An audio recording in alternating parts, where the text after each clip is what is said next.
Mesdames et messieurs, vous êtes les bienvenus dans ce journal dont voici le sommaire.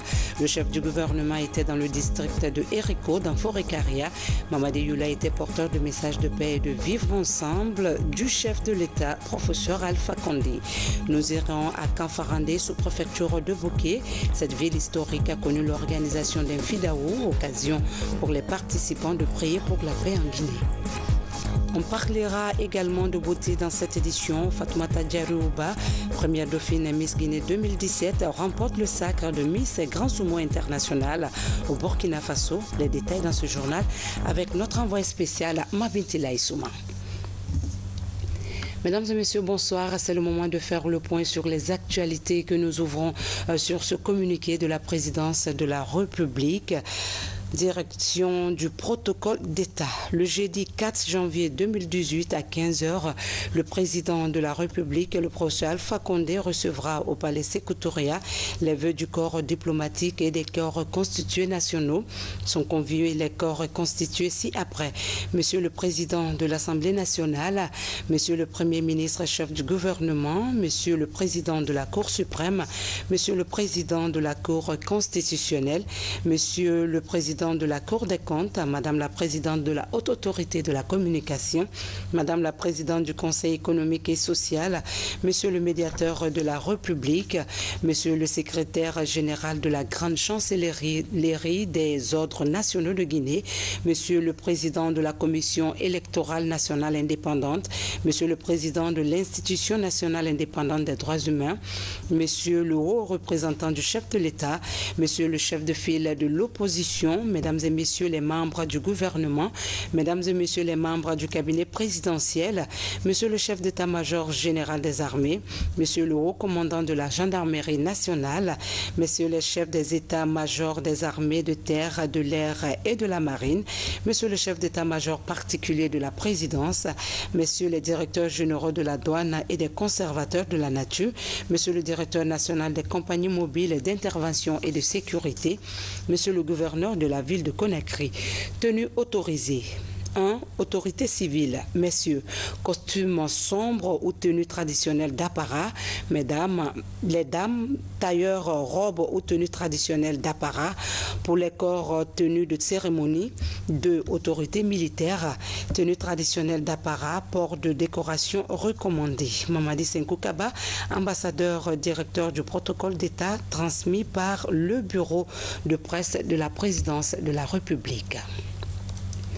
Le Premier ministre chef du gouvernement était dans le district de Eriko, dans la sous-préfecture de Forêt-Caria, porteur de messages de paix et d'unité nationale du président de la République.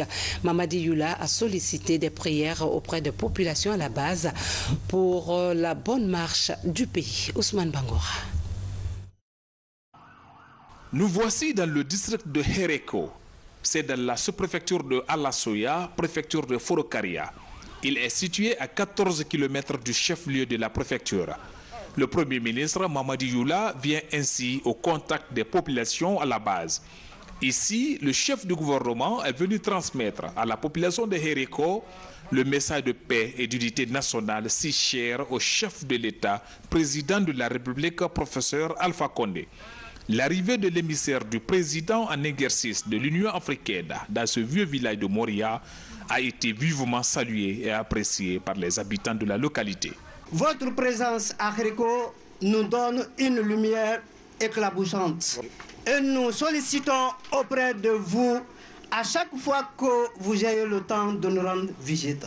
Excellence, Monsieur le Premier ministre, chef du gouvernement, Eriko vous commande, si possible qu'il soit éclairé, s'il ne va pas vous dire le courant. Ainsi, la population de Eriko vous souhaite la bienvenue sur la terre natale de l'âge Babara Bangora. Après avoir écouté attentivement les préoccupations de la population, le Premier ministre a saisi l'occasion pour réaffirmer la volonté du gouvernement d'œuvrer dans le sens de la promotion des projets de développement à la base. Tout le travail que le chef de l'État aujourd'hui a entrepris pour le bien de ce pays et le travail auquel il nous a commis en tant que gouvernement, c'est pour améliorer la situation des populations guinéennes. des populations à la base. On ne peut pas le faire sans venir au contact de ces populations-là. C'est d'abord ce qui nous a motivés pour venir ici aujourd'hui, au fin fond de la Guinée. D'échanger avec ces populations, je crois que cela est un grand enseignement pour nous tous. Ce passage du Premier ministre dans le Moria profond est une lueur d'espoir pour cette population à vocation essentiellement agricole. Les infrastructures de base sont essentielles pour le développement d'une ville. Pour surmonter ce handicap, le gouvernorat de la ville de Conakry vient de doter le quartier Bessia Cité, situé dans la commune de Matoto, d'un bureau du quartier, une bibliothèque et un commissariat pour une proximité avec la population. Moussa Bangora. Les populations de Bessia Cité, dans la commune de Matoto, bénéficient d'infrastructures publiques. Il s'agit du bureau du quartier, d'une bibliothèque et d'un commissariat de police. L'initiative est du gouverneur de Conakry qui entend renforcer l'administration dans cette partie de la capitale. Il nous a été dit que de Bessia jusqu'au niveau de Yimbaya, il n'y a pas un service de sécurité le long de cette route. Donc c'est là l'idée est née de créer et de construire un commissariat de police pour pouvoir sécuriser non seulement les femmes balayeuses, mais aussi les populations de Bessia. Construire des immeubles, c'est bien beau, mais si vous ne donnez pas de l'éducation à vos enfants, ça va être difficile. Et personne ne peut être éduqué s'il ne passe pas par l'école, s'il ne passe pas par ces lectures qui font des enfants des meilleurs cadres de demain. Donc voilà pourquoi nous avons jugé nécessaire de construire non seulement cette bibliothèque, mais aussi à côté, nous avons mis le bureau de quartier. C'est là où le quartier pourra se retrouver pour prendre les décisions. Les travaux ont duré 12 mois. Plus d'1 milliard de francs guinéens ont été investis pour la réalisation de ces édifices. Toute une satisfaction pour les bénéficiaires. On ne peut pas sécuriser les populations, on ne peut pas sécuriser les biens des populations quand cette police se trouve à 10 km, 20 km des lieux, elle ne pourra pas être efficace. Je voudrais vous dire grand merci. Et nous nous engageons au nom de Monsieur le ministre d'État de satisfaire toutes vos inquiétudes. Ce bel édifice que vous nous avez donné sera bien entretenu. Et c'est l'instruction que je donne justement aux autorités de la police ici présentes pour que, tel que nous le voyons, demain, après-demain, des années après, ce commissariat soit dans cet état flambant neuf. À partir de ce mois de janvier, l'administration va démarrer dans ce quartier populaire de Bessia. Le conseil du quartier pour les affaires administratives et la police pour la sécurité des populations et leurs biens. C'est désormais officiel. La date du 13 janvier est retenue pour la célébration des festivités commémoratives de l'an 59 de l'indépendance nationale à Kankan. L'annonce a été faite cet après-midi par le président de la Commission nationale d'organisation, Dr Mohamed Djane, ministre de la Défense nationale. On l'écoute au micro de Mohamed Lamine Camara. Nous avons toujours, avec le ministère de l'administration du territoire, mis des commissions de travail pour l'organisation de ces festivités. Donc c'est dans ce cadre-là aujourd'hui que nous nous sommes encore réunis pour présenter les différentes commissions qui doivent s'occuper de l'organisation de ces festivités et ensuite donner la date qui a été fixée par son Excellence Monsieur le Président de la République, la date du 13 janvier 2018, qui sera la date de la célébration de la fête anniversaire de l'indépendance de la Guinée à Kankan. Donc l'appel que nous lançons aux populations, aux cadres et à tous les responsables politiques, administratifs de Kankan, c'est de se lever dès maintenant pour prendre les choses en main pour que ces manifestations soient vraiment une réussite totale et connaissent une mobilisation jamais égalée dans notre pays. Autre sujet d'actualité, le ministère de l'Éducation nationale poursuit son combat pour la réduction de l'analphabétisme. 46 motos sont remises aux agents alphabétiseurs pour améliorer leur performance. Un programme exécuté dans le cadre du programme sectoriel de l'éducation. Amadou Touré nous signe ce reportage. Avec 65% de taux d'analphabétisme, la Guinée figure parmi les pays du continent où le nombre d'illettrés est plus élevé. Une situation qui peut compromettre sérieusement son développement. Pour inverser cette réalité, le département de l'éducation nationale et de l'alphabétisation a mis en place un programme d'urgence. Il vise à relancer les 208 centres NAFA d'apprentissage de dernière chance. 46 motos tout-terrain sont ainsi offertes pour faciliter ce travail de supervision. Vous ne pouvez pas contrôler les gens, vous ne pouvez pas sanctionner, vous ne pouvez pas récompenser les gens si vous ne leur créez pas les conditions de travail. Je pense que ces motos vont combler un vide dans l'exercice de leurs activités. Et je leur demande de faire un bon usage dans l'esprit de la nouvelle politique de mon département, le ministère de l'Éducation nationale. 1992 centres d'alphabétisation non formels seront couverts par le programme. Il regroupera des jeunes, adultes et des vieillards. Quand vous prenez certaines préfectures, avec des districts lointains où existaient nos centres, nos chargés d'alphabétisation n'avaient aucun moyen du suivi de la supervision.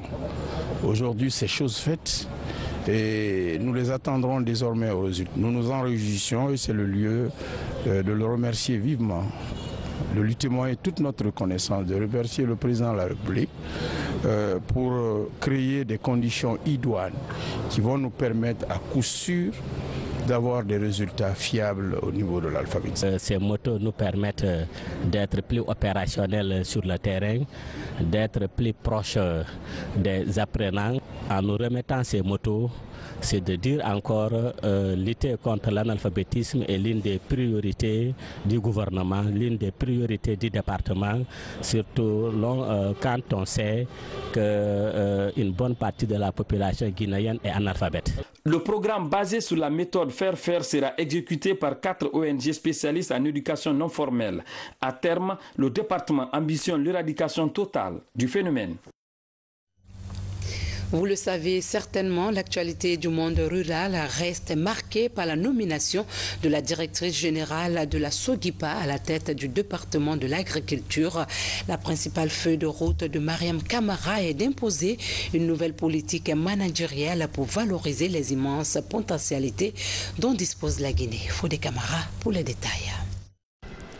La société guinéenne de palmiers à huile et DVA est un bel exemple de réussite grâce au binôme plantation familiale et industrielle.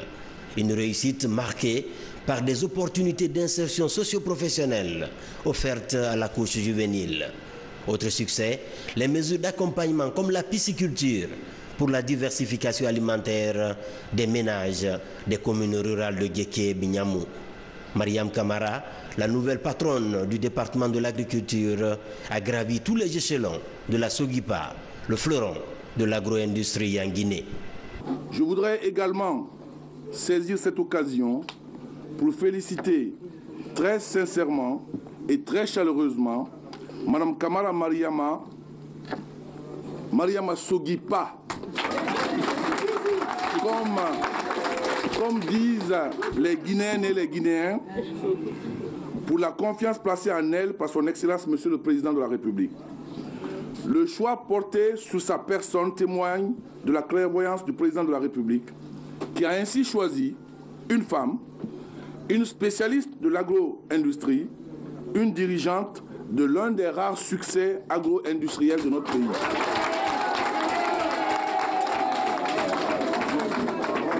Madame la ministre, je voudrais aussi associer à ces remerciements et à cette gratitude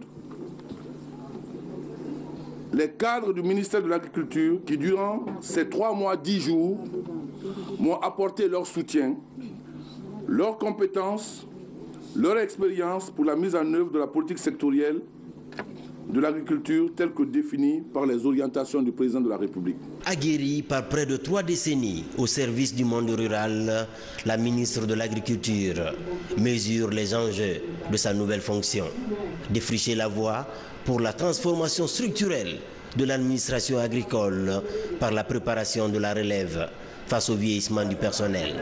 Autre défi, poser les jalons de la modernisation des pratiques agricoles. Je demande à chacun de nous de privilégier le travail collégial et l'intérêt supérieur de la nation guinéenne sous la haute autorité de son Excellence le professeur Alpha Condé, président de la République. Bravo.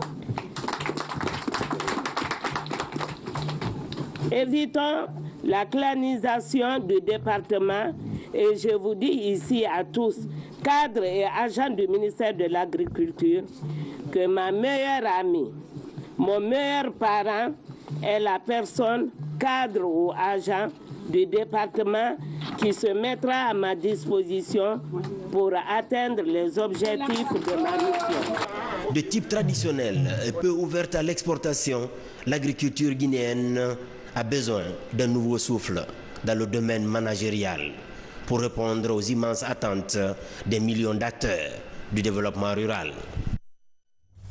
Direction la région forestière pour parler de la réintégration économique des migrants retournés.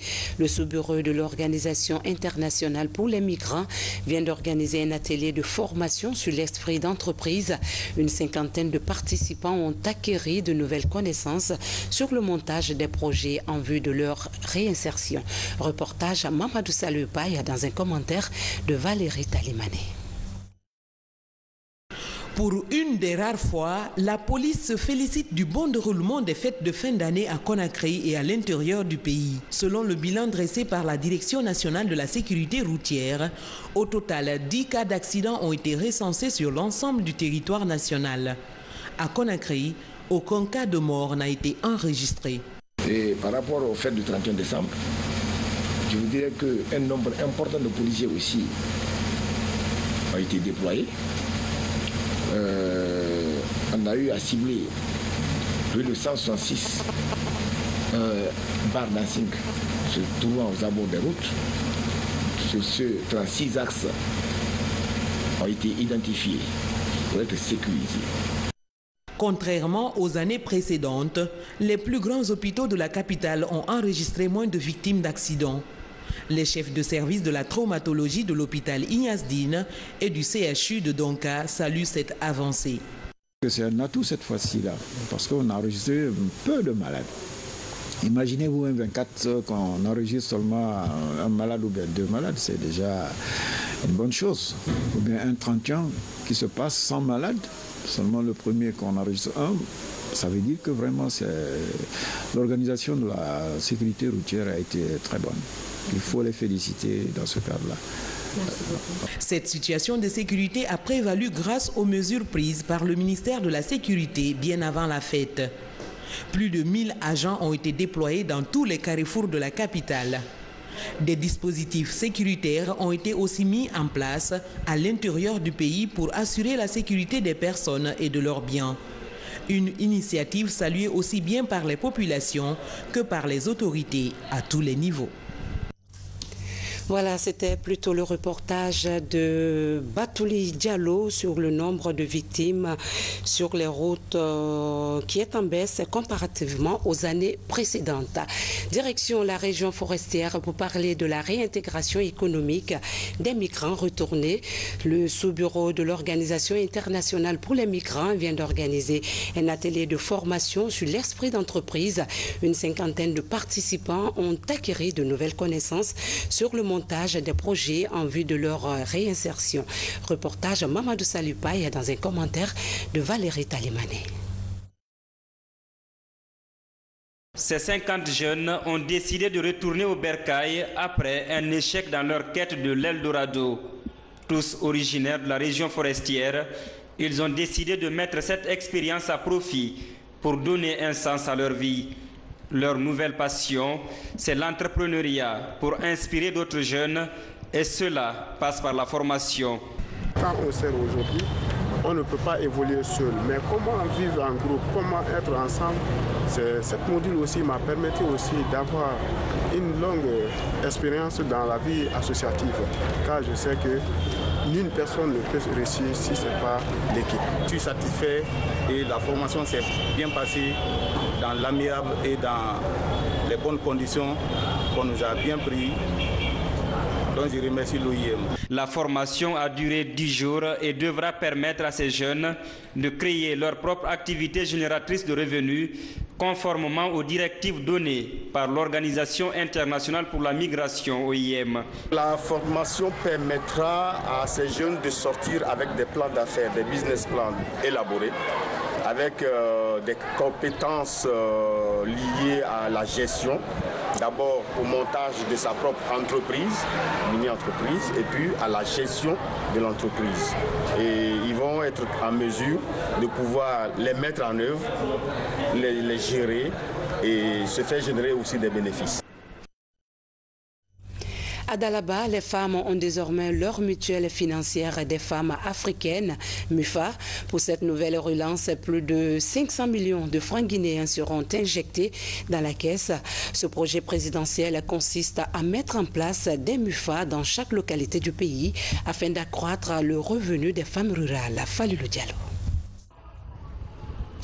À Dalaba, la promotion des activités féminines reprend son essor. Après le premier programme de mutualisation soldé par une mauvaise gestion, la MIFA de Dalaba est à nouveau opérationnelle. Dans cette nouvelle phase, tout sera mis en place pour une gestion plus rigoureuse. Les femmes sont habituées à faire des tontines. Toutes les femmes de la Guinée sont habituées aux tontines. Mais c'est que le tontine ne génère pas d'intérêt. Et la tontine, on peut la ramasser quand on veut pour aller s'habiller, pour aller faire la fête, etc.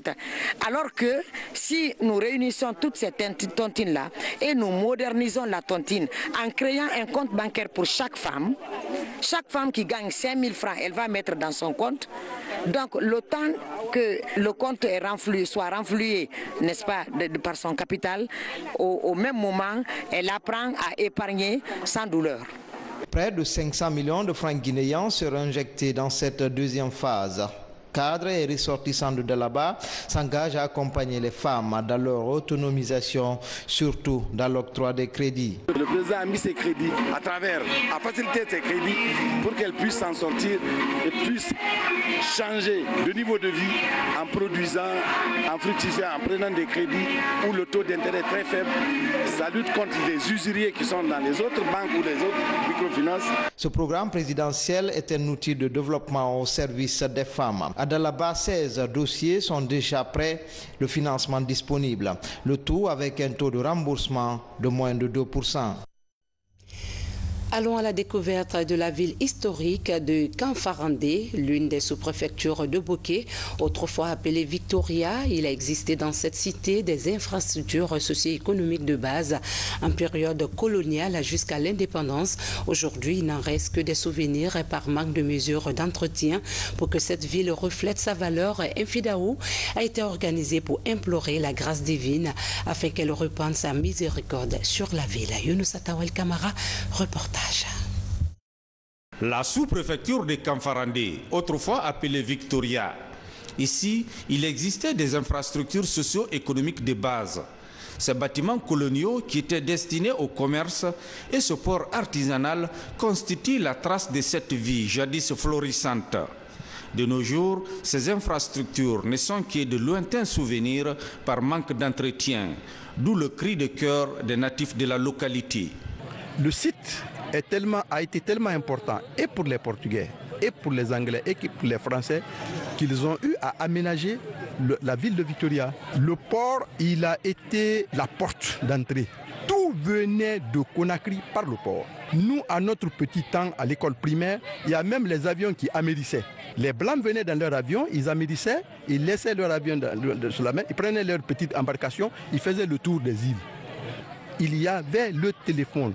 Tu es à Kanfarandé, tu pouvais avoir tous les pays du monde qui disposaient d'un téléphone. Pour permettre à Kanfarandé de renaître de ses cendres, les fils ressortissants se mobilisent autour de ce grand fidaou. À travers la lecture du Saint-Coran, ils implorent la grâce divine afin qu'elle répande sa miséricorde sur la sous-préfecture. Nous avons baptisé la première édition de lecture du Saint-Coran pour rassembler tous les fils, ressortissants et résidents à Kanfarandé, se donner la main pour que Kanfarandé aille de l'avant.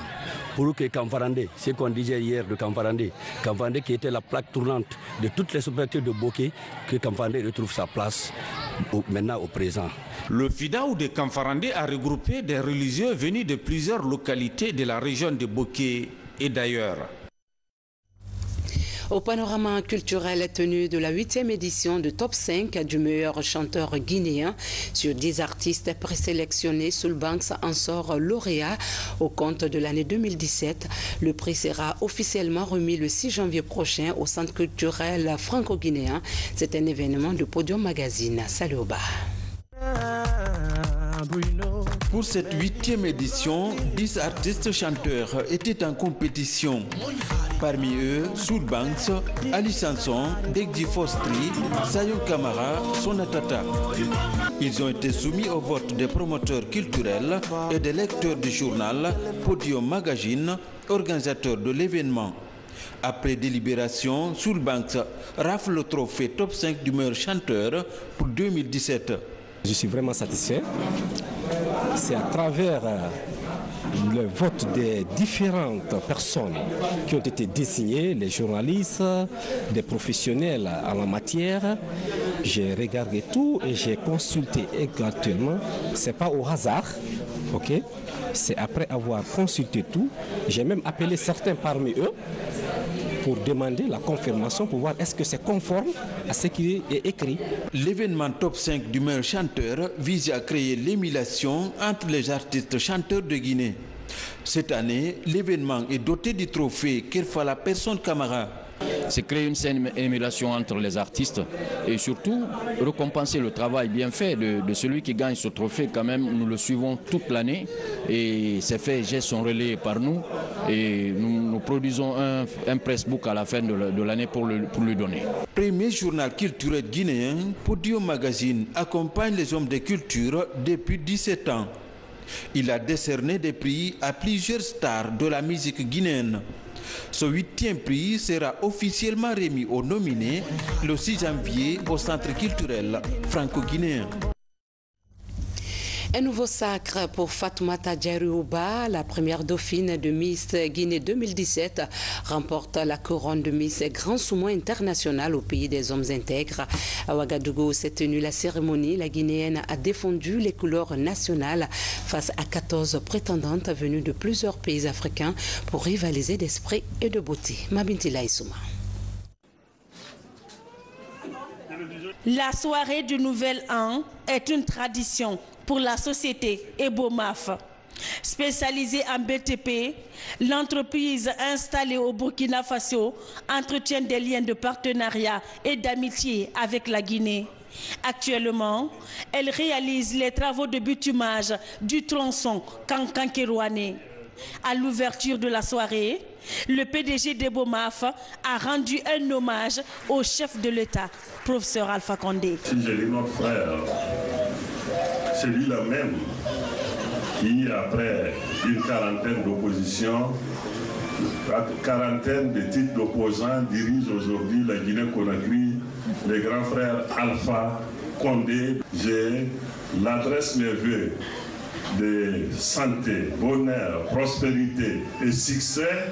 Et au nom du groupe et de toutes ses filiales, je voudrais remercier le président guinéen, le grand frère, pour tous les actes qu'il n'a cessé de poser à l'égard des moments et de son agrandissement. Je vous demande d'applaudir le président Alpha Condé.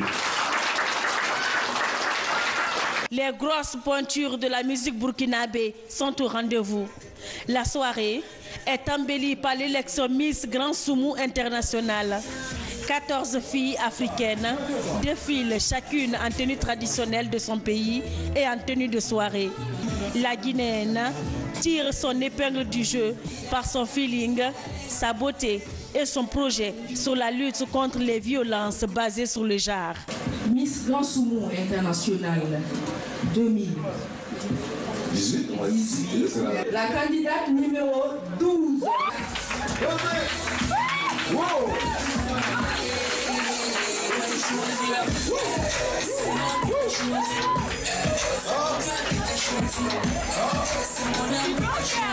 À la minute de sa victoire, la Miss Grand Saumon 2018 devient une véritable star au Burkina Faso.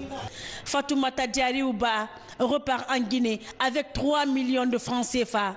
À Conakry, le Komigi accueille cette nouvelle avec joie. A rappelé que Diariouba est la première dauphine de Miss Guinée 2017. Revenons en Guinée pour boucler cette édition sur la présentation de vœux du Nouvel An. Du côté du ministère de la Défense, la hiérarchie militaire s'est rendue au cabinet du ministre d'État à la Défense, à la présidence, chargée de la Défense nationale pour présenter les vœux des forces de défense et de sécurité. Une occasion pour le commandement militaire de revenir sur les acquis des réformes engagées par le secteur de la sécurité. Lieutenant Fodé Aboubakar Bangoura, correspondant de la presse militaire.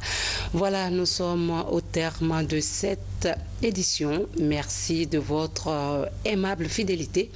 Excellente suite de programme sur les antennes de la radio-télévision guinéenne. Bonsoir à tous.